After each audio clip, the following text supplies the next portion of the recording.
right, looks like we're recording. Yeah, we're doing okay there too. So I don't have to pump volume up. Anyway, so we're gonna talk about Star Trek Into the Darkness here in a few minutes, but we're gonna have to get everybody on the ship.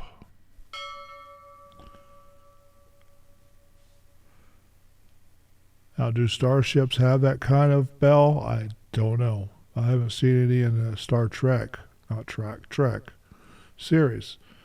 But anyway, this is a part of the new remake series of the original Star Trek movies. This is Into Darkness. It came out in 2013. It's supposed to be a science fiction action.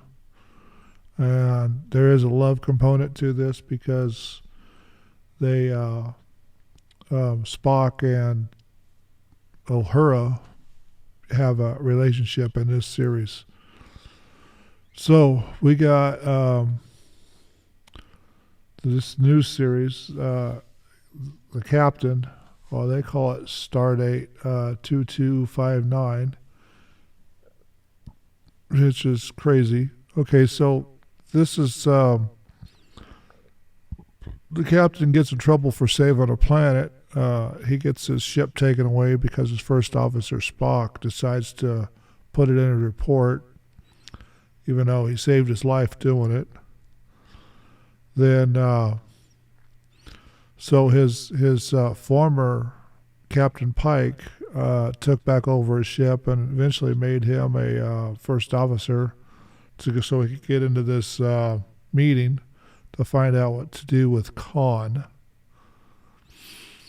And they didn't know where Khan was because previously he blew up a library of storage because he offered to heal somebody's kid with his blood so that he could get this guy to take in a poison ring or explosive ring, drop it in a thing of water, and it blows up the whole library storage thing.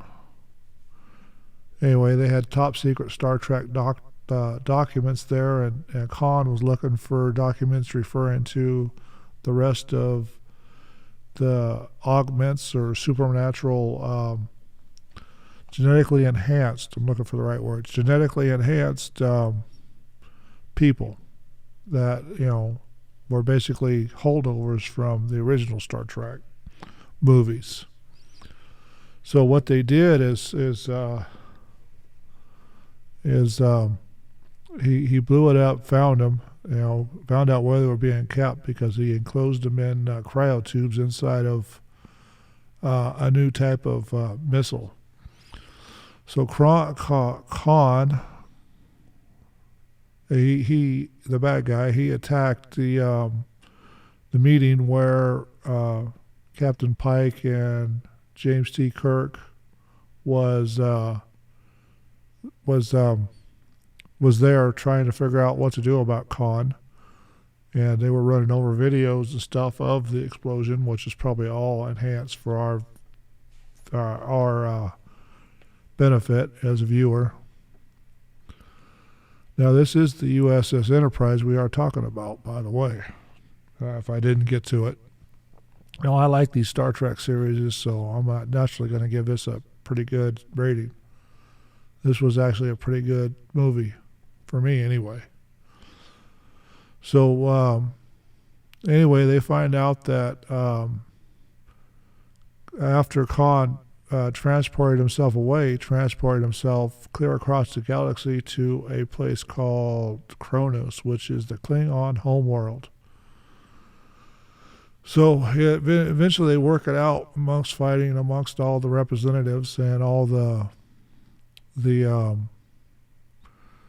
colonels and all the brass of the Federation. They decided that they were going to go hunt down Khan and kill him on the Klingon homeworld. They're going to park at the edge of the neutral zone and fire all the missiles, the modern missiles that he made at him. So Captain Kirk has a argument with his conscience and his first officer, and most of his crew are asking if we're going to go really kill Khan with these missiles. The engineer at the time. He quit, so they had to put somebody else in place, Sulu, or I can't remember the guy's name. It's the same name as the one that was in the original, and I should know it off the top of my head. I watch them enough, but I can't remember it for whatever I want, for whatever reason. I can't remember the name right off the top of my head, and I don't have it wrote down. So, anyway, he put the other engineer that was available in his place and got the ship fixed, and they're on their way. And then when they get to Kronos, and after they, on the way, that Captain Kirk decides he's not going to actually kill Khan. He's going to arrest him and take him back to Earth, San Francisco, to stand trial for the crimes he done against the Federation. Anyway, so when they get there, he puts Sulu in the captain's chair and took Spock, a first officer, and a couple other crew, Uhura, to the planet's surface to catch Khan. And basically he says he's got, they contact him and say that they've got New Age weapons pointed directly at him. He's not afraid to shoot. And he says 27, or gives him specific numbers, which triggers Khan's memory that he put all of his, I want to say family, all of his friends, all of the genetically enhanced people into those torpedoes. So he surrenders himself. Captain Kirk beats up on him a little bit, which doesn't seem to faze him. They arrest him, handcuff him, get him back to the ship, and then they go to take off, and the warp drive breaks.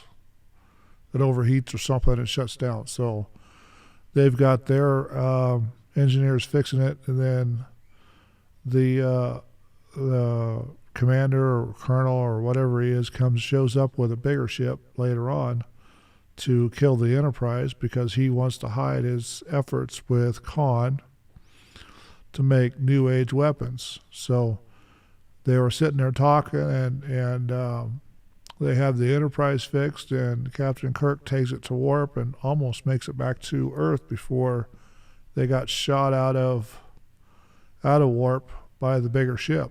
Twice the size, 3 times the size. Looks the same as the Enterprise.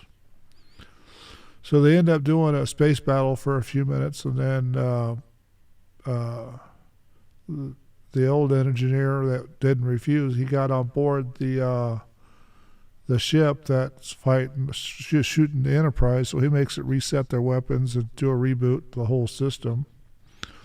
Then Khan and the captain work together and get across the expanse of junk to the other ship, and then they end up rescuing all the people they wanted to get a hold of.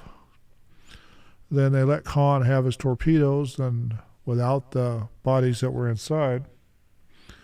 Then the torpedoes blew up, and Khan drives his ship towards Starfleet headquarters on San Francisco.